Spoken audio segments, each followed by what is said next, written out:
and said, "Oh, you got the Wu Dunk?" And they was like, "No, we don't have that. We can't get that here." So rare. Right? I was like, "What do you mean?" They said they looked it up. They was like, "Well, we can order you. We could get $100,000."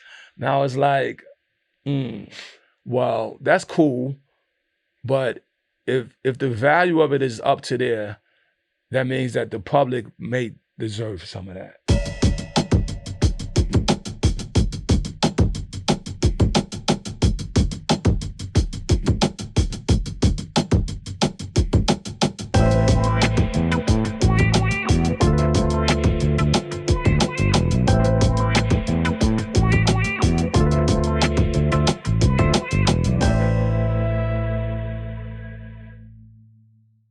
What's up, everybody? It's Joe La Puma. You were watching the Complex Sneaker Show. As always, I'm joined by my two co-hosts, my two friends. To my right, Mr. Matt Welty. We're here. To my left, Mr. Brendan Dunne. Hello. How we doing? I feel great. Lot to get to today.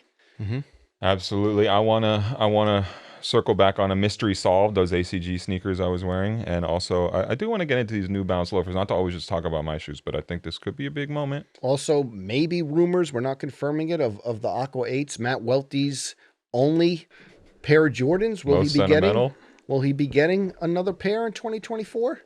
Let's see. Well, we're definitely getting in 2024 Wu-Tang Dunks, and we have RZA the Abbott, the leader of the Wu-Tang Clan, here to talk about that and his sneaker history. Yes. Nice fall morning. Ooh, crisp. Yeah. Fall is here. You can finally start dressing, Joe. Layer weather. Layer weather. You know how Are we stocking up for this fall? I got some things in the tuck. This is you putting the world on notice that the fits are coming. Yeah, bought some stuff in the summer for maybe you might see some new leather jackets. We'll see. Okay. You know what go good with leather jackets? The Corteiz Air Max 95. The new one? Yeah. Are you going to do that? The black and yellow? I will probably do it, but that's a big JLP shoe. Let's all say yeah, but not as big as the black and pink. Yeah.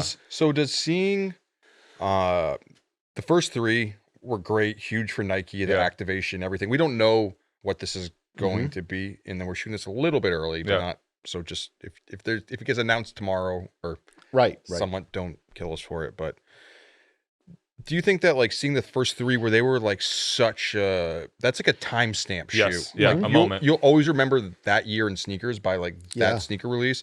By doing another colorway after that huge rollout, even if there is a rollout with this one, it's like a hard act to follow. Hard to match. Yeah, I agree with you. One of those things, and I think the first three looked better. I would have left it alone. I'm not involved in the strategy of it, but that's definitely my opinion as well, Welty. I'll definitely pick them up and complete the set for sure. You have all three of the first ones? Yes. That must be nice. Yes. Must be nice. Those, couldn't sleep on those. You know how I know it's fall? Matt Welty's not wearing shorts. I know. He's in pants. Didn't you? Wait, here's a question. I gotta share something. Did you wear shorts on a 15-hour, 22-hour flight? Yes. Were you the only one? Were you the only one wearing shorts on? I don't know. The full-length flight? I saw. When you go to a tropical weather country, I'm not wearing pants. But you're not there until 22 hours later. He's talking about the actual journey. It's aggressive. Let me say this. There was a funny moment where, and I brought pants.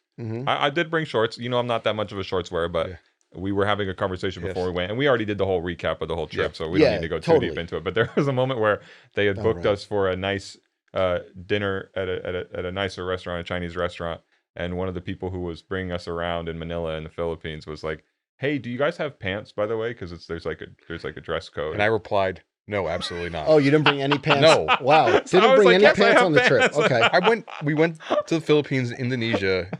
Every single day was 85 plus degrees. You could bring one pair of pants. I'm not wearing tropical wool, linen. I'm not seersucker. These are all options. A pair of jeans. No, I'm we covered the trip in detail, but that's one thing I forgot to ask about, and I remember you posted.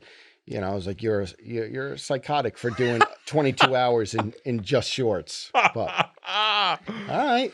Another throwback I want to mention, since we're talking about stuff in the past. Remember that funky ACG shoe I wore a few weeks back? Literally funky. I felt like I came back to my desk and I could still smell them. Okay. Reminder. So I did ask our viewership, our audience, to help me figure out what the shoe was. And Tom from ISS, like I said, those Of course he knew. big knowledge. He was on top of it. And also Andrew from Sneaker Preservation Society hit me with the answer. So it's the Air Teocalli. Okay. Completely waterproof Gore-Tex XCR. We should test and see how waterproof they still are. I should go stomping around in them, huh? Retailed for $100 back in the day, early 2000 shoe, I think around 2003. Andrew sent me a scan from the line sheet, so it's got the full CAD tech info. Yeah, I love that. So I did get them for under retail technically because I paid under $100 from them on eBay many, many years later. So we solved the mystery. Yep. And what was not a mystery is he already gave up. He already gave up with the obscure footwear. The thing. How many weeks in a row? He lasted one or 2 weeks. No, here's the thing. Here's the thing. I'm not wearing ancient shoes right now. I do want to get back on the plan that I mentioned of going and finding rare, weird, what are those type sneakers on eBay or secondary markets. But also, I have a bunch of shoes right now that I'm excited to wear. These New Balance loafers I have on right now, or one of them. We'll talk about them later when our guest shows up. But Joe, I'm not giving up. Don't suggest that I'm giving up. Okay. Do you think I'm giving up, Welty? No. You believe in me? I think maybe you had a temporary lapse in remembering how to do it, but we've been busy. We'll see. Yeah. We've been running around the world. We'll see how many consecutive weeks of the Welty, podcast. thank you and nobody else for believing in me. Yeah. I appreciate that. What other sneakers are around these? These just came out the one block down TNs. Oh, I know I've been fried recently for going too hard on a specific pair of TNs. Yes, Sarah Honda. I let them rest for a while. But anytime a European shop or an entity in that continent is going to do something with the Air Max, I'm paying attention. Just homaging them, right? You know, yeah. And you can't, we're putting the TN in attention. There we go. What? That was not planned. Oh my! That was Are you not sure planned. about that one? Yes, 100%. Did I see rumors that the Aqua 8s are coming back? The only Jordan that you ever owned? I didn't see that. No? If it comes back around, will you pop out for the culture? No. The only pair. So wait, what is the story with that? That's the only pair of Jordans that you ever. My mom bought me them in second grade, 1993. But did you want them? Were you coveting them? Or... Yes. Well, no. Well, I didn't. I just wanted a pair of Air Jordans. Yeah. And I just remember that era of like seeing those shoes and like all the colors on them. And I think maybe it was right around the time of like, maybe I'm misremembering it, like the Air Raids. Mm-hmm. Mm-hmm. With the straps. Yeah. They had like the same sort of like Kente print inspired on it. I know the Aqua 8s are different, but just seeing like the pattern on the shoes, it's just like you saw it and you're like, oh, wow, those shoes look awesome.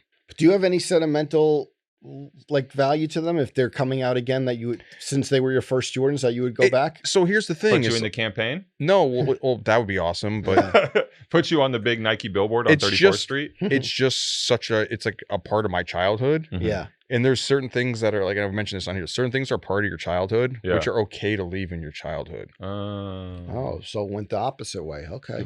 No, it's I greatly cherish the memory of having those shoes, but like the reality of me throwing on a pair of Aqua 8s and just walking about in them at this point in my life, just splashing, it's just not going to happen. That's fair. And I'm not, hey, if someone wants to do it, it's fine. It's just like, it's just not. Yeah, for you personally. Of course. But I do think, Joe, I know we mentioned this like probably before, but when it comes to Aqua 8s, I feel like the most memorable moment is pastel jacket. Yes. Kanye in the pastel jacket. What bag was it? It was the Murakami bag, right? No, Vuitton. This throws me every time. The camo Murakami Louis Vuitton. Your bag. Photographic memory of. I mean, that was a classic. Rappers in specific outfits. Was a classic photo. The Aqua 8s. What do you have? Khakis? No, on, he had maybe? the Bape. He had the Bape. Didn't he have the Bape hat on? Yeah, and then you better get it right. With the pastel jacket with the Murakami Louis Vuitton bag. Yes, that was a big one. If these come back out, can we recreate that with Matt Welty? Maybe. Get him a Speedy. What bag? Yeah. I feel like you're the person to recreate that, Joe. Pastel jacket. I don't know about that. I don't know. Pop out at Complex Con in the same fit. Maybe. Do you feel like this year at Complex Con you have to go extra hard with your fit because you're going to be in Las Vegas? No. Will being in Las Vegas inspire your fit? No, I've been in Vegas many times, so it won't be my first time. Will being in Vegas inspire you, Brendan? Do you want me to go Fear and Loathing with the Fear and Loathing, or like Vegas Vacation. Yeah, okay. If you're issuing me that challenge right now, I'll take it up. Everybody who's coming to Complex Con needs to go hard. Yeah. Go hard to get your tickets right now. Definitely going to be a special one. Because we're doing the Sneaker of the Year panel at the Sphere. These guys will be on it. At the lie. Sphere. They're going to put us three, this key art on the Sphere. That's confirmed, right? For promo. But my head never looked bigger. You guys are joining me on the Sneaker of the Year panel. You know what?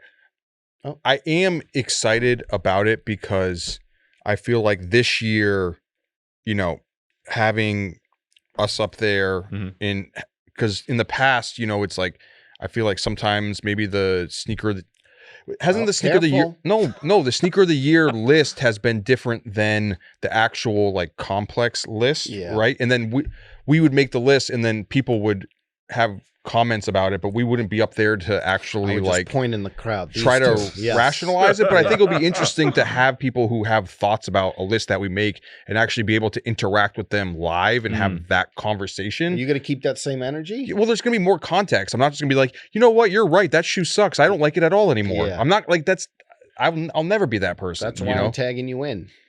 Tag team. What else are you going to get up Survivor to Series in Vegas?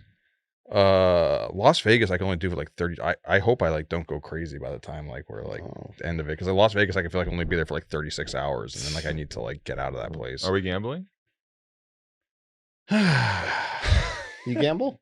No, I try not to. Okay. You know what we should do? We should do a big branded partnership with one of the local sports books where people can put odds on what the sneaker of the year is. We should. That's actually good. That's actually smart. We should do that. Thank you, Joe.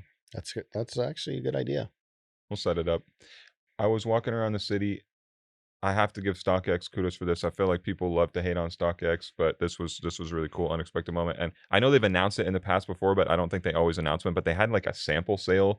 They called it, I think, there at the StockX drop-off location on Lafayette, where it was a bunch of shoes that basically StockX ended up purchasing for inventory. So if I drop off a pair of shoes at StockX and somewhere in the process from me dropping them off to them reaching the seller, they get damaged. So if somebody mishandles them in the authentication process, or UPS messes something up, then StockX will our bad. Yeah. So but then they have this inventory, so that people get refunded, the seller gets to keep their money, but StockX still has the inventory, so they're sitting on all this inventory, and then eventually every once in a while they will drop it there in the store. So there was a lineup out there. They were selling chunky dunkies for under market value, the promo box, the ice cream box. But some of the stuff, that there's not that much wrong with the shoes cosmetically. In the case of the chunky dunky SBs, there was, again, it's the one that looks like the ice cream pint. The bottom was peeling, like the bottom of the box was a little messed up. How funny it would be if someone got not accidentally, but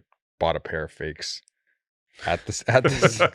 I think you're suggesting there that StockX's authentication process is not incredibly thorough, which CEO Scott Cutler told us otherwise. So watch out, buddy. He told us a lot of things.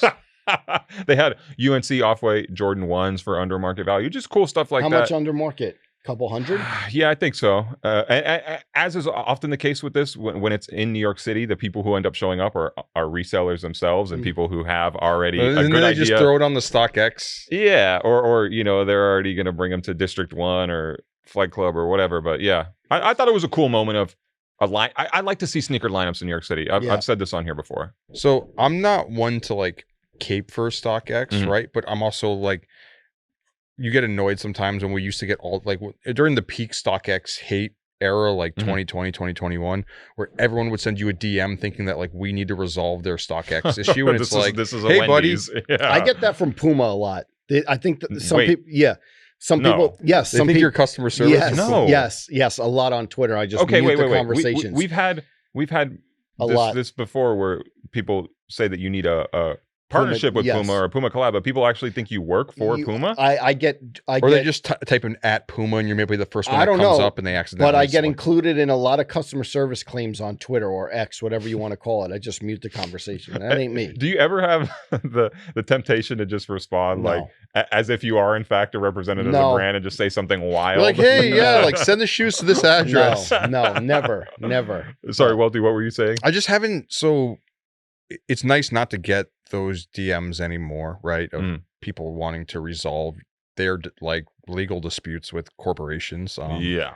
But I feel like there hasn't been as much StockX hate like in the ether. Yeah, they're without scandal. I feel like they're doing well right now. They got the Pistons partnership. The lawsuit's still ongoing, but and that's what we want. We want a world where people aren't upset at any resale platform and they're getting their shoes and things are running smoothly. Yeah, I know what you mean. This shoe, how early did this thing get previewed? Probably like my sneakers, the New Balance loafers. Yeah, to the time that shoe actually came out. And I feel like it was not just because I'm wearing it, but I feel like people are into them. I posted these on my IG and I got a lot of responses. I feel like they really, not that I'm saying it's not going to be like a big shoe for them, but the New Balance 1906L. Yeah, I feel like they really missed the window of making that shoe like hot in the summertime. But I'm wearing them. Isn't that making it hot? Well, I guess, but I was thinking of something to say, but I couldn't figure it out. Calculating? No, I just thought that shoe was going to be like a big summer shoe. Big summer shoe, like because of loafer. Yeah, because of loafer and a mesh loafer. Yeah, it just made all the sense in the world to drop that in the summer. You're right. I will say it does feel like one of those shoes that bubbles up into the mainstream a little bit. There was a Wall Street Journal coverage, which I was quoted in, but it's just like this thing where somebody who I know who doesn't know anything about sneakers, I was wearing them. There were a lot of people like that. Yeah, she asked me, she's like, "Oh, those are the New Balance loafers." And whenever we talked about this with Chunky Dunkies recently about these shoes that bubble up, and my question is always, "How did you hear about this?" And I was like, "How do you know about this shoe?" Because I want to know how people are getting their sneaker information, and then always be upset if it's not from Complex. But she was like, "Oh, I saw it on Apple News." Interesting. Yeah, so just one of those. I don't think so, though. You don't think what? That I'm making them hot? No, that it's going to be mainstream. No, but it has that crossover weirdo element Apple of like, News, what is this? Apple News is Wait, do you guys want to? Speaking of bets, do you guys want to make a bet on that one? What was the bet? You think it's going to go mainstream? If that shoe goes mainstream or not? Yeah, I would bet. I would bet that it's not. We need to see we're well on our way to getting this whole podcast sponsored by Underdog Fantasy or something like that. Yeah, we have a lot of bets out here. Well, I would. It's a hard metric. Do we have something quantifiable that we can attach to it? I think we would know. I think if we're all objective about it. What is the question? Is just, is this going to be a big shoe or is this going to be a mainstream shoe? Mainstream, different than big. I don't. No, it's not. No, it's not going to do units. It's not. Okay, it's not a 550. I'm not saying that. It's not a 1906R. I'm not saying that. It just feels like a shoe that people are aware of in a way that they aren't aware of most New Balances. Would you agree? I just think it has like an odd something about it where like it's not going to be a Panda Dunk 550. Yeah, it's not New Balance loafers. Exactly. But I agree. But with like that sort of like fashion / like the girlies crowd and me and Brendan, I feel like that shoe has a opportunity to like you go to Soho and you see a bunch 9 pairs of them. It could happen depending on how they open it up. Shout out to Charlotte Lee who designed the shoes. Yeah, shout out. I'm Charlotte. interested to see.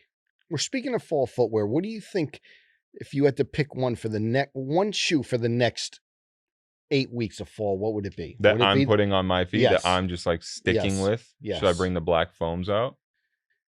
The all black foams? Yeah. You're not wearing those. I don't think that's not comfortable enough for your go-to fall Matt Welty footwear. forever keeping me honest. Wait, is there a pair of shoes that you have lined up that you don't spoil it, but that you're like, I'm going to wear these to an Oregon game this year? Yes. Oh, you do? Yes. I know the exact shoe, and you could probably guess it. Sabrina? Dead silence. Sabrina? No. The audience, if y'all don't guess it, somebody in the comments guess it. You know what it is. It's the Pata. Yes, Pata Air Max ones, chlorophyll Air Max ones. Oh, that makes sense. That's another, again, I'm so excited about shoes right now, and I have a bunch of stuff that I want to wear, and I almost wore that shoe for this show, but I want to save it and unds it for an Oregon win. I'm trying to think. I don't know if I have my fall yet. My fall. You have the leathers ready to go. The leathers are ready. The leathers are definitely ready. But the footwear. We'll see. Still work in progress. Welty? Man, it's funny how much like things like I know it's cliche, but how things switch. You know, where all of a sudden you show up in pants. Yeah. Timbos, maybe Timberlands. No. I really. What? I think you guys are gonna make fun of me. No, we won't. You've been supporting me. I'll support you. Not sneaker related, but I really think at some point I'm going to end up wearing a pair of cowboy boots this fall. Oh wow, that'll be interesting. I'm with it. Yeah. Why? Why do you think that? Because I feel like it's gonna happen. With you hat and or no? Jillian are gonna go grab some cowboy boots together. I feel like you got to maybe- get her advice on that. I feel like that's She's a real cowgirl. I know. Long live cowgirls. Yeehaw. I feel like I don't know. Those are expensive. You got to go get. You got to. I know. I don't know. I feel like I'm at. Are you gonna wear a hat? No, I feel like that's. Sorry, I said I wouldn't make fun of you. So no, that's too much. Try to be supportive. That's too much. Okay, that's too much. And do you anticipate already the circumstances in which you'll be wearing these cowboy boots, or you could just feel it coming? Like, is there an event? Are you going to a rodeo? There is a rodeo at Madison Square Garden in January, so maybe I know it's not fall. But also, is the rodeo like the wrong place, because then people will really be like testing your gangster as far as this cowboy life? It's all love. Like everyone. Okay, come it's aboard. all love, no Diddy. Yeah, I'll come aboard the. So, do you know where you're going to buy the boots from? No, I need Have to. you? This is a whole new footwear rabbit hole to go down, so I support it. No, I've done research on it. You know. Wow. And okay. Yeah, you're close to. I'm like, how exotic am I going to get on the? As much as I like that you're telling us, I wish you would have just pulled up in them. Just totally unexpected. Wait, so if I did that on the podcast, I feel like I would get like heckled. Yeah.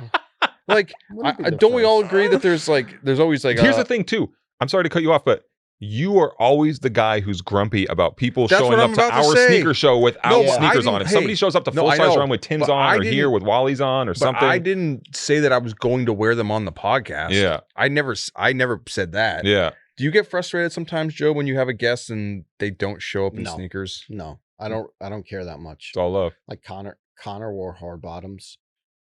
You didn't address Conor McGregor. I feels like he gets a pass. I don't mind it. Yeah, I don't mind it. A lot of them are doing press days. A lot of them are doing press days. I think Michael B. Jordan was doing a press day and bought sneakers to wear when he got there. That's respect. Yeah, but no, I don't mind that. I'll respect you when you show up. I mean, I respect you now. Sorry, that sounded bad, but you have my respect and my support for this cowboy boots moment, era, maybe even. Hopefully not just a moment, but. If you're spending big money on them, you gotta get a couple. You just said you wouldn't a couple of weeks ago. You said you wouldn't spend $1,500 on shoes. Let's see cowboy boots. Times have changed. Yeah. Matthew J. Welty not willing to spend $1,500 on diamond dunks. But I'm not spending $1,500 on it.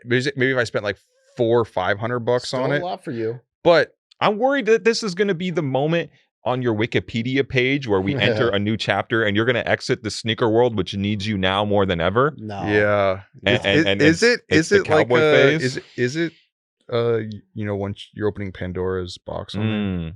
I feel like you could get one good pair and close the box back up. Yeah. Or what if I end up like Joe with the ALD white loafers? And never wore them. Been there before, buddy. Been there before. Well, stay tuned. I hope it happens. All right, we do have a special guest today. Do have a very special guest, an icon, living legend, hip hop super producer, founder, leader of the Wu-Tang Clan, style icon. He has a new album that just dropped, A Ballet Through Mud. So much sneaker history. He's here to talk all that and the upcoming Wu-Tang Dunks. We're going to hear it from the source. Can't wait to chop it up with our guest on the Complex Sneaker Show. Please welcome RZA. Wu-Tang. Such a treat. RZA is here. Thank you so much for taking the time. This is a big one for us. Yes. Bong, thanks for inviting me. I've been trying to get here for a minute. A lot to talk about. Yeah, I told you I wore my Timberlands instead of my Saw sneakers. that. Yeah, we want to talk about that right away. The footwear. What do you have on right now? Yeah, I got on these nice gray. What kind of gray is that, yo? That's it's almost like a blue, blue gray. Yeah. I like that's steel blue. That's why I threw the little blue shirt on just in case. Perfect. Just to rhyme. Yeah. Yeah. My Wiz tell me I'm a little colorblind. Same. He's colorblind. Good. So I don't feel alone here. I thought they were pink. Well, I'm not that. Yeah. Not that colorblind and shit. Yeah, got the Timbs on. Today's a New York day. Mm-hmm. I've been up in New York for about the last 2 weeks, and I realized I dress a little different in New York than I do when I'm out in LA. Yeah. Sure, yeah. You know what I mean? But yeah, I got my rugged Timbs on today. Do you remember, I think it was like 2006, 2007, there was the Wu-Tang like official collaboration on the Timberland boot. They did like a 5 boroughs pack. Yeah, that's it was right. like a black denim with like the glow in the dark sole and like the Wu-Tang on it. Wasn't that Kenzo? was it the designer was the kid Kenzo who ended up. Oh, I'm not sure. Yeah, I remember that dog. Cause I just remember them. I remember them coming to the studio, pitching it, and I was like, yeah, and Power. Yeah, of course. Ollie Grant. Guys know Power, yep. Mr. Ollie Grant. I'd say his government name, yo. But but yeah, Power was leading the charge on that. He was actually leading the charge on a lot of the Wu flavor when you start seeing the Wu Wallabies. You know, Ghost pioneered it artistically. Power was able to go and get the business done. The Wu Timberland as well. He was one of my first interviews when I worked at Complex in like 2014, and we'll get to it later, but he had told me that he had a pair of the original Wu-Tang Dunks and he left them in a storage unit and like maybe had forgot about it, and then it just like disappeared. Oh, the Wu-Tang Dunks. I seen one online for about $100K. It's crazy. Yeah, we'll get to that. Yeah. That's powerful. I read somewhere that you were buying like 4 pairs of Timberlands even later in life, a year. Is that true? I mean, as far as Timberlands, yeah. I mean, I've been through hundreds of pairs of Timberlands. So, you know, especially when life got good, it's like you'll get a fresh pair of Tim just at the end of the week once you're on tour or you rocking some shows. Man, and Timberland has been one of those brands that has always been in my closet. You know, from before I made it to Wood, it was a dream to get a pair of Timberlands. Yeah. Right? Just to get your little $70 or $90 was tough. And then doing the Wu legacy, yeah, Tim's is how we stomped the ground. Yeah. You know what I mean? We want to talk about that. I want to get to everybody else's footwear real quick. We already had a long segment about my New Balance loafers here, so. Yeah, I see you over here with the NB loafers. What do you think? Nice. You know, because New Balance had a moment. You know, I'm a little older, so I can talk history here. New Balance had a moment to where you had to get a pair. When was that? I feel like 85, 86. Okay. Right? New Balance kind of like grew to us like it was rare, right? Because New Balance was more like walking shoes, right? But then they came out with a certain SKU that, you know, that made it to the hood, and then everybody started running for New Balance, you know what I mean? And then they continued to grow. They had a little tough time. I think they came back about, I don't know, 5 years ago, 5, 6 years ago. Yeah, it's hot right now. Yeah, they came back. They actually sent me a couple of pair, and I will honestly say, yo, very comfortable sneakers. Yeah. You're doing the New Balances right now? Yeah. Huh? I work out a New Balance. Yeah, okay. If I'm working out, I'm New Balance. If I'm walking down up the mountain or something, doing my little trails, I'm in New Balance, to be quite honest with you. I'd interviewed Raekwon quite some time ago, and we were talking about New Balance, and he said that you guys always looked up to the older guys at the time who were wearing New Balance, and that's like what made you guys covet it. Was that like something you remember? Yeah, I mean, he's right. It's like I said, the older brothers had picked them up, and like I said, once that particular SKU comes out, that's like, yo, that'll look nice with my heel finger jeans and all that. Like then you know, it's all a fit. You know what I mean? So, but the loafers, when those come out? They just came out. So what do you think motivated them to the loaf? I don't know. I'm just trying to do something different. I feel like the cozy footwear is really in right now. You know, a lot of slippers coming out of the pandemic and things like that help normalize laceless footwear. Yeah. It looked nice. It looked kind of Bottega-ish too. Yeah, I might do a wedding with these. Oh, nice. Yeah. Congratulations. Yeah. No, not my wedding. So yeah. Get married I'm about to get married in my new bees. Yeah. My now born. No, they gotta pay for that. All right. Joe, what do you got on? I'm doing black on black. Alex. Yeah. I've had these for a while, but I figured. Did Kendrick inspire you? No, he didn't inspire me, even though he used that as the single art. No. But I figured, we're getting into fall black on black ups with the kind of like a, what do you want to call a high fashion finish twist? What's the most dastardly deed you're gonna do in the black Air Force One? I don't know. The day is it's gonna be we'll see. The day's just started. You never know. No, that chrome piece on the bottom, has it always been there? No, not the bottom. I mean, on the shoestring. Yeah, not always. They introduced. And this one is a little different. It has the letters of the brand. Yeah. So yeah. I think that's the sweet. That's the tag swag right there for you. You know. What I mean? And they did like this little thing over here. So, and they do it right there. The leather looks nice too. This isn't a GR pair. By the end of the day, I'm sure the toe boxes will be creased to hell. But right now, they're holding up pretty good. Full on yoga. Yeah, exactly. I am doing End Clothing Adidas Sambas. I just wanted to throw them on. Okay. Yeah. They look nice. Before we get started, RZA, I just want to tell you this is a very short, funny story. I think it was in 8th grade. I leave my Discman out, right? I have 36 chambers in it on the front steps. And my mom picks it up and she goes, I want to listen to what he's listening to. Yeah. She just hits the play button. First song. Oh, man. Bring the motherfucker. That's the first word she heard. That's the first word she heard and her ears on. Oh, man. She's just like, what are you listening to? Did she snap it in half? Did No, you get but grounded, like- or? Oh, man. But you know what? That energy, right? You was going through that energy. That's that. You said 13? That's what like, he needed. Like the 13, 14 years that's old. that puberty energy of like all your Raw. chi is in. You need it like how you gonna go get out there and face the world. Yeah. Bring the ruckus. Mom was like, what the? And Also, now listen, ballet through the mud, maybe she tries. You know, a It little might be more different. her Try that speed. now. She'll be Exactly. like, oh. And let's just say too that she worked at the Timberland factory. She worked at Timberland for 15 years. So back in the day. y'all Yeah. were connected even if she didn't realize. So She she had- didn't realize exactly. Imagine Yeah. she had the 36 chambers in the headphones working out. This was a full circle moment for the circle. Welty family. 360. And then now, 36. in clothing, that's the Japanese brand, right? They're in UK. UK. They're based in UK. Okay. Yeah. Okay. Yeah, no, they sent some stuff. I mean, they're doing some wild stuff. I did a photo shoot and somebody gave me a few of their pieces. And I think I followed them on Instagram. Is it still great boxes showing up of footwear? You know, you talked about how like you just affording Timberlands when you're getting money. Is it great though? Like the boxes are they still coming in a lot from different brands? I mean, yeah, you know, it's a lot of us in the Wu. So, you know, Yeah. telling who gets what. Mhm. But it's always something fresh coming to me, you know, to my lab from wherever. It's like, okay, cool. And you know, and now my son wears my size. Oh, you know This what is I a mean? problem, right? No, it's not. It's Okay. actually because at the end of the day, for me, I'm saying, right, I might just be kind of like stuck. If you catch me in LA, you might just catch me with you know, Louboutins and a blazer. I'm just, you know what I mean, like, you know, trying to, you know, the grown man thing as well. I don't always come with the hip hop look because as an executive, I step in with my executive look. Yeah. So there'll be a pair of sneakers that's like, yo, those are dope right there. But I'm not going to probably rock those in the next 4 or 5 months. And then my son is like, okay, I can rock those tomorrow. Yeah. Do you remember going to Japan back in the day and seeing sneakers and you're like, I need to buy these. I haven't seen these in the States.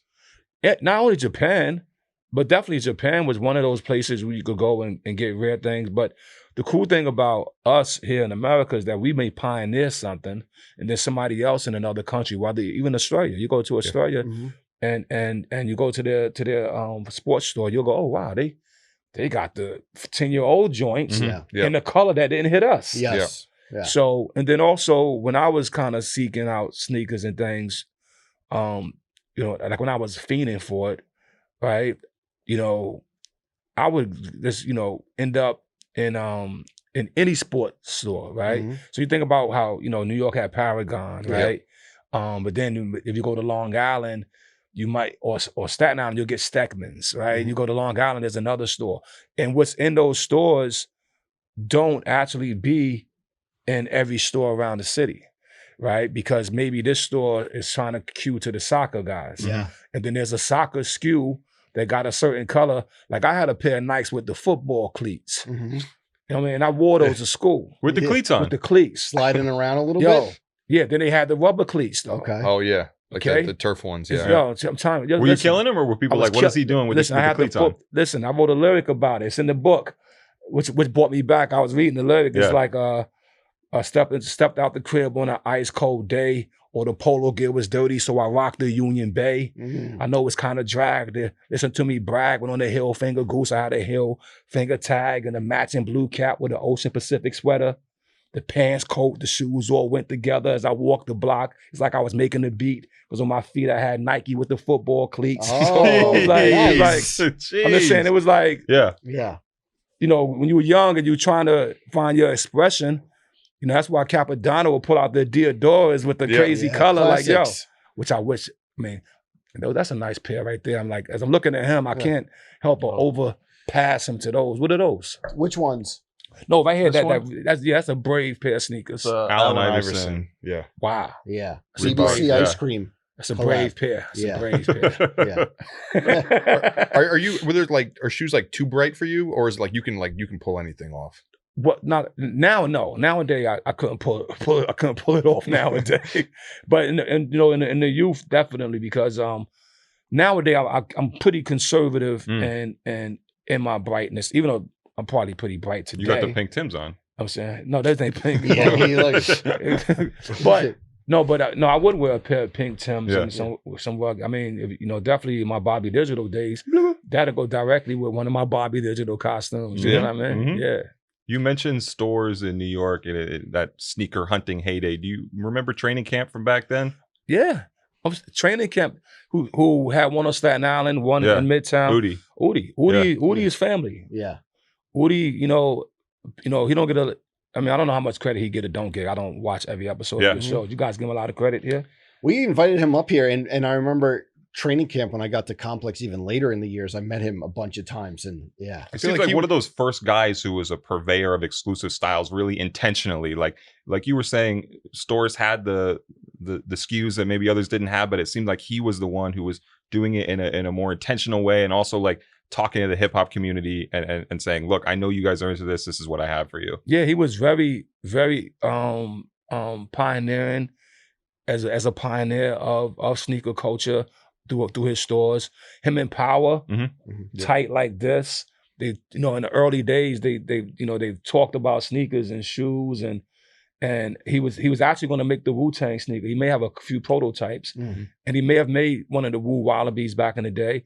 But let's give Udi his flowers now, because he goes on to make the S. Carters. Yep. Okay, he goes on to help bring Yeezys to the world. Of course. I think he helped make the Rockefeller Air Force Ones too back in the day. Yeah. The resume is exactly huge. The resume is I mean, he's been a pioneer of the collaboration of hip hop and sneakers for a minute, and when he did get at the went to work for Ye, because I was doing his family. Right. Yep. I've watched that factory grow.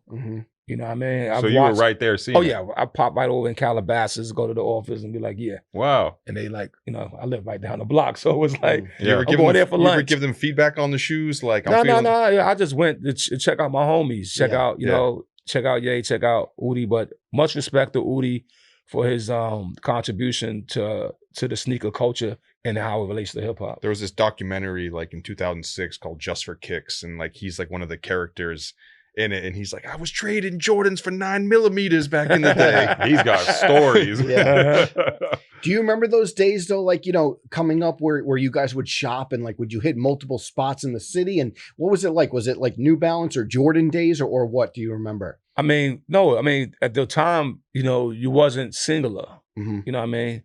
So, if you wanted, the rock, whether it was Fila, New Balance, Jordan, Asics, you know what I mean? Like Saucony. Yeah. You know what I mean? Like, all of those be in your closet, because, I think I said in one of my lyrics, I got 50 pairs of sneaks, right? I said, I don't eat meat, 50 pairs of sneaks. So it's like, it ain't just one brand. Yeah. Like nowadays, somebody be like, yo, I got every I'm Jordan, the Nike guy. I'm the New Balance guy. But I think in our era, and even to this day, it's like, of course, Nike's the king. Yeah. All right. If you don't know that, wake up. Right. That's a fact. Right. But, and they're the king because they made it through all of the years. Whereas Adidas went up, went back down, disappeared. Nobody was rocking Adidas for a minute. They had to find a way to regurgitate. Asics, I don't think they ever came back, right? No, they're really popular They're right back now. Okay. Like right now in the industry, Nike, they're still the biggest brand, but they kind of like took like their full court press didn't work as well, and all the other brands were able to like get in there, pop in. So it's like New Balance, Asics, Saucony, Solomon. They're all have like their. They'll have their moments now. Yeah. That's look. I just said you said Saucony. I call it Saucony. That's funny. You can call it whatever you want to call it. So point being made. So that means that we are returning back to that time, because when I was seeking things out in my youth, it's like I said, it was everybody had a platform, but I do see how Nike transcended and made it all the way through. Yeah. And of course, through the sports players and through the different athletes. And More of course, dominant through the decades. Then once Jordan came, I think Nike was never ever going to leave, right? Yeah. But you know, I remember Asics had to open their store right on in Times Square. That was about a decade ago, right? They had the whole big store, and they had a full press, and they bought some football players to try to bring it back. And once again, it was like a pair of Asics, which was very comfortable to very competitive to New Balance and comfort. Yeah. You know what I mean? But then you see Tiger and Fehu, am I pronouncing it right? The martial art sneakers. Yep. Yo, they making a little step into the field too. A lot of parity. You know what I mean? So it's like, you know, in the Japanese, I got somebody sent me a Japanese man, I don't know the name of it. I should have bought this. But even the Japanese footwear, right? And some footwear out of Africa as well that has like the instead of the flat foot how we all have here, it'd be like that, but it's ridges in it, almost like our Japanese foot brick would be. Yeah. Yeah. Yo, it's crazy. It feels so it feels good? Yeah, because of this it's shaped like that, but the sole is shock absorbent. Yeah. So you in the gym, you just feel like you floating. Yeah. I know you guys, you know, you have a lot of slang and whatnot that you got like, you know, famous for, but were there any like slang or code words you had for shoes back in the day that you remember that were specific? No, you mean like your kicks, your dogs, or like a certain like I don't know, like a certain like brand or something that you called something back in the day. I can't recall any, but I'm sure as we talk, something will pop in my head. What were the big shoes for you in your youth? Puma, Adidas. I mean, Puma, Adidas, like I said, pioneered it. Yeah. As each brand found their way, of course, Fila, Nike, Jordan. Yeah, like I said, I was a very diverse sneaker guy until I became a boot guy. Yeah. When I became a boot guy, I became more of a like you know, I'll say Ray and Meth keep Ghost, right? But definitely Ray and Meth in particular keep a fresh pair, fly. Every always. pair. Yeah, they always fly with a joint, right? I may go to the boots, and next thing you know, like, yo, what are those? Rockports? Yeah, I got Havana Joes. Oh, Havana? Creamy white Havana Joes. I was crazy on the Havana. Yeah, I was crazy on the Havanas. Explain to I feel like people don't know the significance of the Havana Joe. How did that become a thing for you? Well, Havana Joe was to me the red and blue mismatched shoe. Havana Joe was the upgrade of Wallabies. Wallabies at one point, Clark's was stuck in color patterns, right? 3 or 4 SKUs. Havana only so far you could go. Yeah. Havana Joe's was like, yo, they had powder blue, yellow, red. Yeah. You know what I mean? Different shades of blue or burgundies. Like I probably had like 30 pair of those. Yeah. You know what I mean? And then they also had there was Brave in there skewing. Like it wasn't just because Wallabies only had the what you call that half quarter, right? What you call that? Like cut? mid or the mid cut tops. Yeah, they had 3/4 cuts. Yeah, I'm like, yo, 3/4 pull up like that, bong. You know what I mean? I'm like, yo, yeah. I mean, I only one I saw who had collected as many as me, I think, was Slick Rick. Yeah, okay. Yeah, because the guy said, yo, Slick Rick just came and bought 10 pair. I was like, give me 20. Going back and forth with him. I mean? Yeah. That's going uptown because really uptown had them 145th. Okay. Was the place where they really had a lot of fly joints. Who would you say, you mentioned Meth and Ray. Was there one member who was like far the biggest sneakerhead in the crew that you remember, even during the heyday of you guys buying a bunch? I mean, I'm saying like, I'll just say the 5 venoms that I'm calling these are the 5 venoms of Wu of sneakers. Ray, Meth, Capadonna, U-Guard, Deck. Right? Those are the 5 venom of always keeping it fly, keeping it fresh. Yeah. Right? Me, Juzza, Dirt, maybe Master Killer. Styles have always continued to rotate around some Ghost. But Ghost is the Wallaby champ, as he said. Yeah. Or I feel like even in the sneaker world, a lot of people gravitated because he's got the one lyric, a pair of bright fat yellow Air Max, hit the racks, snatch a must son, $20 off, no tax. Yeah, that's Ghostface right there. Yeah. But Ghost, Ghost feet sneaker game is incredible, but he's the Wally champ, right? Yeah. But then you go back also, don't forget, like on the fashion level, before we had the big fashions, Bottega, Balenciaga, Philip Klein and all of them, who are killing it right now, right? You want to go drop your 3Gs on a bong bong? Go for it. Not for me. Look good on stage. Yeah. I got staircase to stage. It's from staircase to stage. I'm still on minimum wage is the problem. Yeah. Don't worry, we're going, like I was telling y'all gentlemen, you got almost 200 episodes. Yep. We're going to syndicate this show to other stations and start sending you royalties. Yes. I feel like a lot of sneakerheads go back, or hip hop heads in general, because there's all those classic photos of all of you guys together, right? And you'll see like people will like kind of dig through and see the sneakers, that people have on. Do you ever look back at those and you're just like, wow, like definitely. Like I said, you may see Master Killer may have on, some nice Gucci kicks, right? Yeah. Pair of Gucci's. Capadonna may hit you with a rare Diodora, but yet you may still see the up-to-date Air Force on Ray. You might check Jizza and he may have a black Tim, and RZA may have on the sand Tim. Yeah. You know what I mean? It's like it was so many, like, no telling how somebody showed up, right? Like for the Gucci's though, we call them the gods.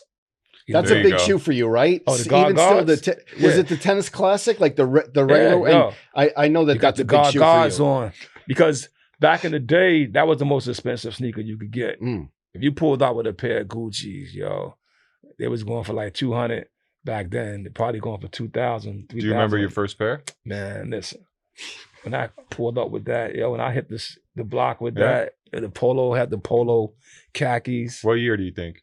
This is probably Bill 88. Yeah, 160. You know what I mean? You know what I'm talking about. You got the hat on. Huh? You got the hat on. That's right, Killer Hill, Park Hill. You know how we live it. You know what I mean? But yeah, pulling up with the Gooch, you know what I mean? My brother Devon, he had the Gucci mocks. Okay. So he may come in with the Gucci moccasins. I got the Gucci sneaks. ODB coming in with the fresh Bally's. Yeah. This is, this is 16, 17-year-old kids. Yeah. Like the feeling.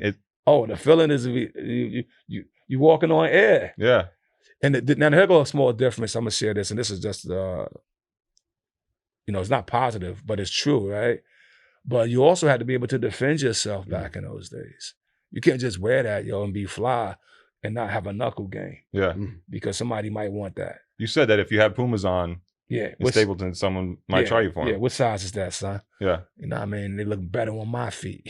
Did that happen? I mean? Did you have to? Oh, you know what I'm saying? By the time, once I turned 14, it was like, that wasn't happening to me. But before I was 14, they tried it. I never got my sneakers jacked. Mm-hmm. You know what I'm saying? Dudes definitely 14 is when you moved to Staten, right? Yeah. From Brownsville. Yeah. I remember being in Coney Island, me, Dirty, and my other cousin. And Dirty had just got the fresh silver, black and silver. Which was the most coveted pair, right? You get the Bally's? No, the Pumas with the silver. Okay, the black and silver. That was the one, right? And he had them fresh. His pops must have bought them for Easter. Your father buy you. And we was up in the arcade, and it was like Coney Island probably was the last community to still have gangs in New York, because the gangs was kind of out. Hip hop was there, Zulu Nation, the Guards and Earths. But Coney Island was still like Warriors. Yeah, it still was ganged out. Yeah. Right? And I don't know if I forgot the name of that gang, but they definitely came in. And that's back when all the spikes were like the spikes on your arm and all that. Right? And it wasn't no guardian angels. Yeah. Right. And they was like, yo, what size are those? You know what I mean? And we talked our way out of that though. Oh. Talked our way out of that. You know what I mean? It was deep. I forgot exactly what Vulcan or what Jedi mind trick I pulled on them. Yeah. You know what I mean? It worked though. We talked our way out of that. Escaped. Yeah. You know what I mean? You're like heart pounding, but you got a cool face. Yeah, it was like my other cousin was a little more softer than us. I think having knowledge of self helped me. You know what I mean? More like, I'm Prince Rakeem from the Guards and Earths, man. Listen, blah, blah, blah, blah, blah. And I was like, yo, Prince yo, Dynamite right here. You know what I mean? They like, yo, but back in the day, you had to be able to defend. You couldn't just walk out and be fly like that. And I'm glad those days are over, hopefully. Yeah. I hope that they never come back, because I always try to tell young men and women, you know what I mean? You know, think about the value that you are be moving from life with. This man worked all week for 40 hours and put his money and bought something, and you come in 2 seconds and try to take it. Yeah. It's like, nah, you're going to get a penalty for that later, because you didn't put the time in to earn. I mean, it says in the first commandment, I want to go spiritual here, but the first commandment in the Bible is, man shall work to the sweat of his brow. Get up and do your work, and trust me, you're going to get yours. You know what I mean? RZA, we want to talk about these Wu-Tang Dunks. Big. This is a huge moment. Bang, bang. We have to take it back to the original. What was your involvement when Nike first made the Wu Dunks? Well, my involvement was not, I had no creative involvement, or I just let it roll, right? So as the Abbott and the, I mean, I owned the trademark of Wu-Tang, right? My company formed the company and made a trademark and all that. But I was more looser back then. So I don't care who came with the ideas. I mean, it's an argument. Was it Power? Was it Steve Rifkin? Was it Divine? I don't know.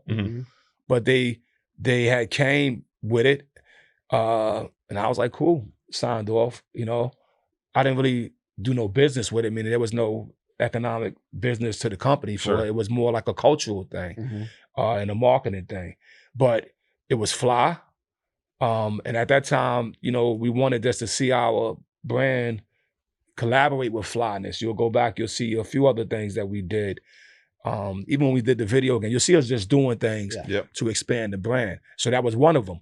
But what happened is that this thing becomes so iconic and so rare that Nike wanted to do it again. And it's been almost, to be quite honest with you, it's been almost 10 years of this same conversation. Yeah. Really? Yeah. And it just, you know, I never, as a trademark holder, never wanted to do it again. Why?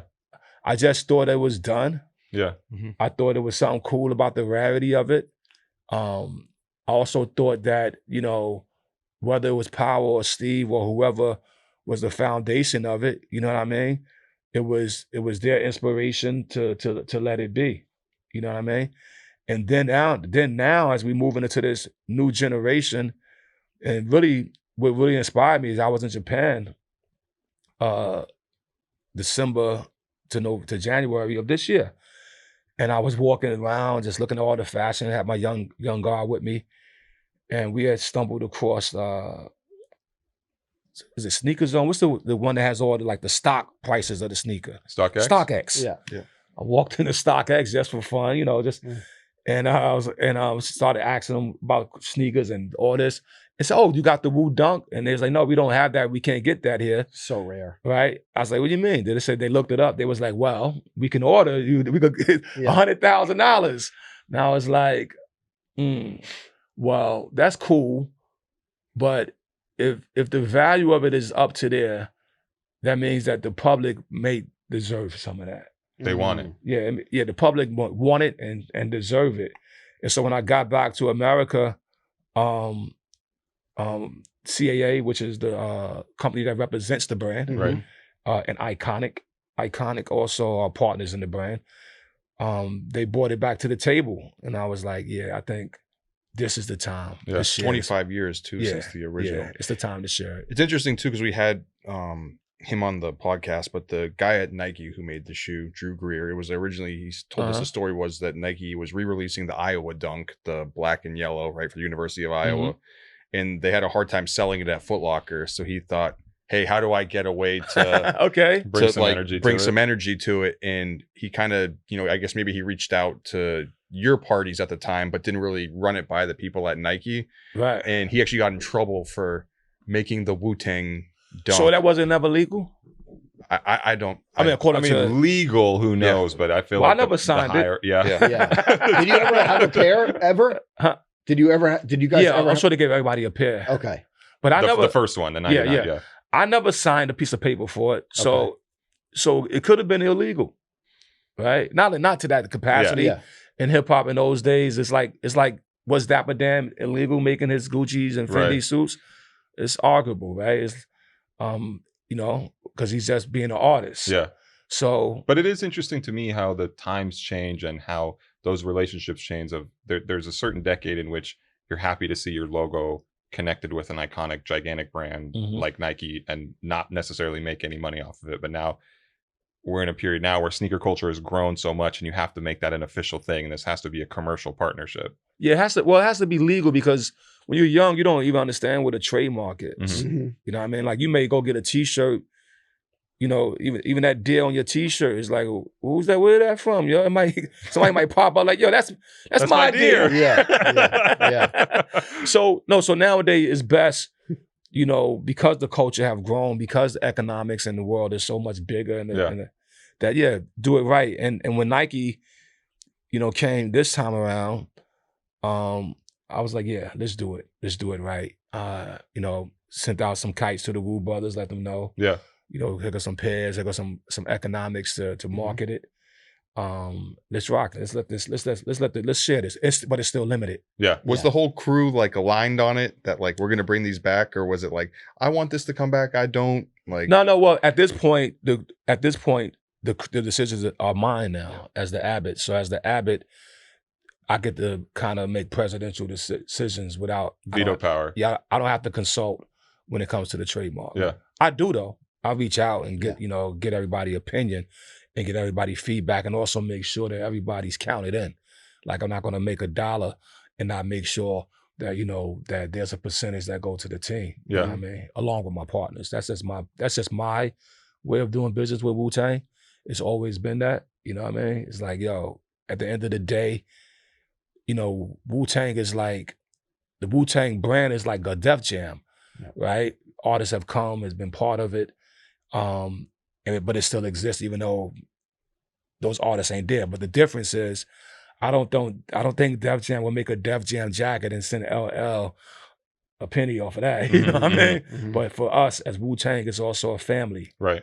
And so when we do deals that's bringing in opportunities, we make sure that there's a percentage that go to the team. We could, God, they could sit at home and just, here goes something in the mail. I think it's interesting because there's been a lot of discussion in sneaker culture, I guess, lately, where Nike's going into the vault and bringing back a lot of these coveted grails, you know, that were only made in like 72 pieces, you know, and now they're making 20, I don't know how many, you know, dunks are coming up, but maybe they make 20,000 dunks. So it's like a lot of people can get them. How do you feel about, you know, making the unattainable attainable? Because I know you guys did the 1-to-1 album, right, infamously purchased by Martin Shkreli back in the day, but how do you balance that out, you know, making the things that are like they're only made to be special and then making things mass, you know? I think eventually that over time with anything, if it's possible, that if it has if it brings a joy or brings something that of value to a consumer, he should have access to it, right? So think about anything, right? Even us being able just to have these microphones and to have this show, you couldn't do that in the 90s. The cost, the cameras, everything is just wasn't accessible or attainable, right? It'll cost you $1 million an episode. But now that time has made it to where you can create and can do, you got to now move with that. So I think that if it's the right thing, yes. These sneakers, I think is right. Should they be still limited? I also think that, right? So it's like you do both at one time. It's like, okay, collectors, you know, look, we're not going to force you to go out there and try to catch that first run and pay that $100K. If you can, you can. That'll be yours, right? But here goes, I don't know how many thousands is either, I don't have it on top of my head what it is, but here go a limited run. And if you're amongst those limited people that's kind of was wanting that in your closet, that know that black and yellow fit is gonna bring together that outfit that you kind of got up in the stash. There's a nice Wu logo on it. I think that's super official versus the older version. I think we put another logo on it that's like bong bong. Oh, really? The logo's different? Not the logo is different. I mean the locations. Okay. I think we put an extra one that's like wasn't there. Got it. It's official. You know what I mean? And you could get that into your closet. I think that's a good thing. You know what I mean? And but sadly though, it is still limited. So if you don't get it, you don't get it. But we didn't just keep it so founded. I think the first run, somebody's telling me there's not even 25 pairs of that first run. Yeah, different numbers have floated around. Some people say 36 because 36 chambers. So yeah, when we had the guy Drew on the show, he said 100. He was like 50 for the crew, 50 for promotional. But he didn't know if that let's say that 100. Yeah. That's that's a very.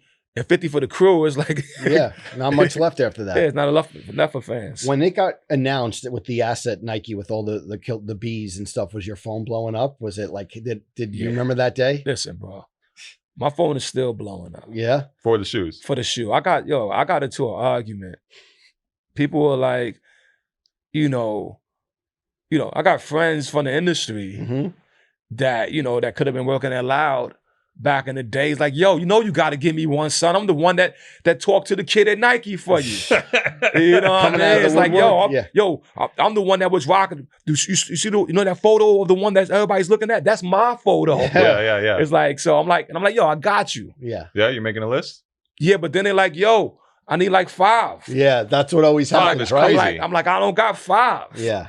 Like somebody like Steve Rifkin, I got 10, 20, whatever. Yeah. That's Steve Rifkin. Yeah. But I'm not hitting up my buddy, my boy Scott Free and Matty C with 5. They could get 1. You know what I mean? And Matty C didn't hit me up, mind you. Okay, I just want to say. But if Matty C was to hit me up, it's like, yo, what size? I definitely would send him a pair. You know what I mean? But we got a nice list of people, and some of my cousins are gonna have to chill. Okay, it's like got a lot of cousins. It's like you're trying to get someone into the club, and you're like, this person can come, and then they have like 9 friends with them. Yeah. Some of my cousins gotta chill. Yo, you're gonna have to. Either hit the Foot Locker fast, or just enjoy that somebody else got it. Yeah, right. Can you talk about the version that was floating around 2017, 2018? I know there were some people inside at Nike who were trying to make a Wu-Tang Dunk happen, and it never came to fruition. Did you catch wind of that, or did that not even make it out of Beaverton? Well, like I said, it's been over 10 years that it's been like paperwork keep popping up, like let's do it, and some demos and maybe somebody even thought they could do it. Yeah. But it was just vetoed. I'll be quite frank and be quite honest with you. I'm an honest man at this age. Can't help it, right? It's too honest, but I vetoed, yo. Yeah. It's just like I wasn't ready. The deal wasn't right. Ready to do it. Yeah. Not just even the deal, just like, yo, I didn't get it. Yeah. Like that trip to Japan got it. Mm-hmm. That thing had to click for you. Yeah, that had to click for me. And then of course, okay, well, let's make a deal.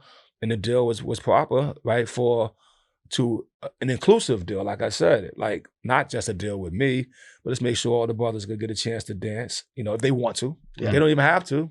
They could be like, party with it or not party with it. Mm-hmm. Like I want to make sure that there's food on the table, that everybody could come get a sandwich. And they don't want to get a sandwich, okay, cool. You could get 2 sandwiches then maybe or something. You know Matty what I mean? C only gets 1 sandwich though. Yeah. 1 sandwich. Have you put the shoes on your feet? Yeah. The new one? I had them on 2 days ago. Oh, wow.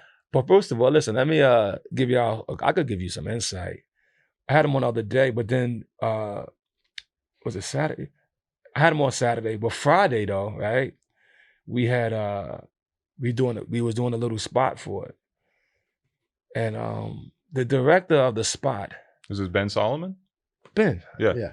Instead of using digital bees, he hires a real, seriously, bro, a bee harvester, whatever they call them. Yeah.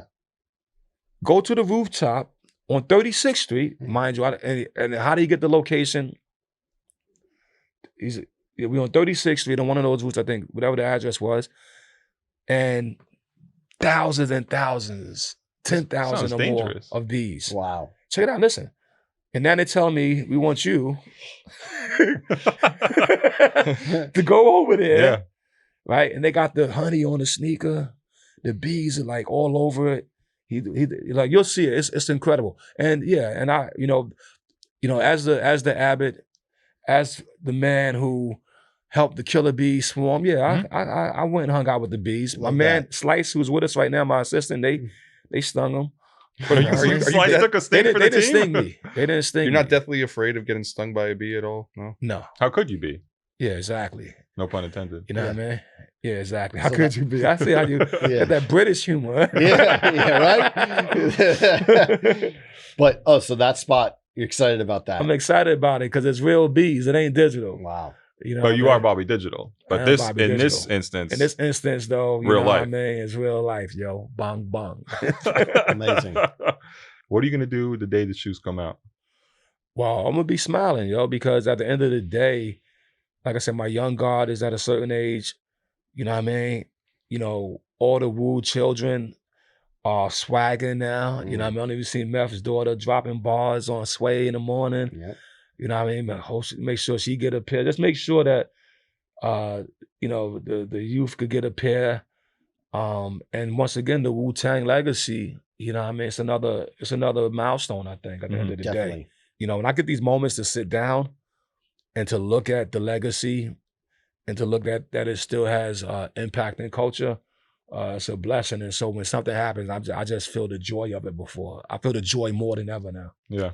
Is it crazy to you that to some extent there might be like a 17-year-old kid that's just into sneakers that maybe he hasn't listened to Wu-Tang that much, but the sneakers are everything to him, that like the sneakers are his like throughway to your legacy? Super crazy. That's what I mean. That's why the joy, you know, this is gonna sound kind of corny, but I'll just speak with my mind all the time. What's the Vice President Kamala keeps saying joy, right? Yeah, yeah. You know what? Because she's at that age too. At a certain age, man, you better be having joy as an accompaniment to whatever you're doing. If you're working, work with joy. If you're loving, love with joy. You're playing, play with joy. Add that joy as an element to whatever you're doing, yo. Even right now, having fun with y'all brothers, man. And I didn't, I came up here. Like I said, I've been invited a few times. Yeah. And this time I was like, yeah, I'm coming to talk to the boys and sit here and I'm having joy with it, having fun. It's funny. Like we had Stan Smith, on the podcast back in the day, and he's like, I've come to the reality at some point that there's gonna be a point where people don't know that I'm a real person, but they know the shoe. Right. That's crazy. Stan Smiths, remember those? Yeah. Oh yeah, how about Yvonne Lindell? Am I saying that right? Yeah. I had those. Look, you know what I mean? It's like, you know what I mean? Who remember the brand of Solo? I don't know. Oh, they made the hiking boots. Yeah. Oh, there you go. I like this guy. Yeah. I'm saying I had the cocoa and green and olive with Solos, photographic, like all that, like, you know like when I get something too, you can go back and check my lyrics and you can hear what I'm into. Yeah. You know what I mean? Two more things I want to ask you about. The Nintendo commercial. What are your memories of that? The Super Game Boy. I forgot about that. I totally forgot about it. Somebody posted it within the last few months. Yeah, it pops up every once in a while. And it was for the Super Game Boy, I think, which was on the Super Nintendo. You could put the Game Boy games in the cartridge and play them on the TV with color. And it was me and ODB. Yeah. I totally forgot about it. It was such a joy to hear that. Yeah. First of all, to hear his voice. Yeah. Yeah. And then then for my mind to get the memory of that time. It's like that was totally, and I don't forget a lot of shit. Yeah, were you big on Super Nintendo? Yeah, of course, Nintendo. Come on, man. Yeah, Nintendo was everything. You know that. What I had the whole robot one. Yeah, Rob. I had the robot on the NES. Listen, bro, I'm a gamer. I mean, I was a gamer. I don't play a lot of games now. No, you know what I mean. I make movies now. But nah, man. I don't know. I had every game system. You had the glove. The Power Glove. Yes. Listen. I had every game system. Okay, they made it. I got it. Even 3DO. Who am I out? Yeah. Okay, then. That's a real I never did the track one. Did you ever do the trackpad Neo where you had to run? TurboGrafx 16. Exactly. Wait, that's the game, TurboGrafx? No, that's one of the systems. Neo Geo. I don't have TurboGrafx. Yeah. You had the Dreamcast? I had the Dreamcast, yes. For sure. TurboGrafx? That's a system? Yeah. Okay, super expensive games. Okay. Yeah. And then, speaking of movies, you ever see Bill Murray around? Haven't seen him in a minute. Really? Haven't seen Bill Murray since the Jim Jarmusch? Since the Coffee and Cigarettes? No, the other one that came out, the Dead Don't Die. Okay. Yeah, I got her singing in there as well. But hopefully someday. Yeah. Bill Murray, what up, yo? Can he get a pair of shoes? Yeah, Bill could get a pair of shoes. Definitely. I just talked to your cousin can't get a pair of shoes. Bill Murray could get a pair. I ain't say my cousin. I said, all my cousins. Not every cousin. Yeah. I got 100 cousins. I mean, it's like, I got to choose 10 of them. Before we go, do you remember this classic Complex cover that you were on? Oh, wow. That's me and Seth Rogen. Right? Yeah, with the A-Life Wu-Tang all over. That's right. Yeah. That's right. Yeah, so First of all, congratulations to you. Yeah, that was a cool cover. Thank you guys for that. And congratulations to Complex for, navigating from magazine to media and continue. I follow you guys. I get the updates. I'm in tune with what's happening, and I appreciate it. Still here. Yeah, legend. Thank you so much. And the album, anything that we talked about it off camera before we go about the new album though, like just the vibe of it. Yeah, it's called A Ballet Through Mud. It's one of those albums that should be able to score your day. Okay. You know what I mean? Put it on and let it lead your day. If you're driving, trust me, I know you might drive the hip hop, and you feel the traffic if you're driving a hip hop. But put on my new album, traffic ain't gonna bother you that much. Okay. You're gonna be like, at peace. Everything is gonna be cool, and you're gonna be in the movie. Pitch you in the movie. Could all use a little bit of that for sure. Yeah. RZA, thank you so much. Can't wait for these dunks. Thank you for coming up here and giving us your time. So many great stories, and we can't thank you enough. Bong bong. Peace and blessings. Truly appreciate it. All right, everyone. This has been the Complex Sneaker Show. We hope everyone has a great weekend. Please like, subscribe, comment. We will see you in a couple weeks.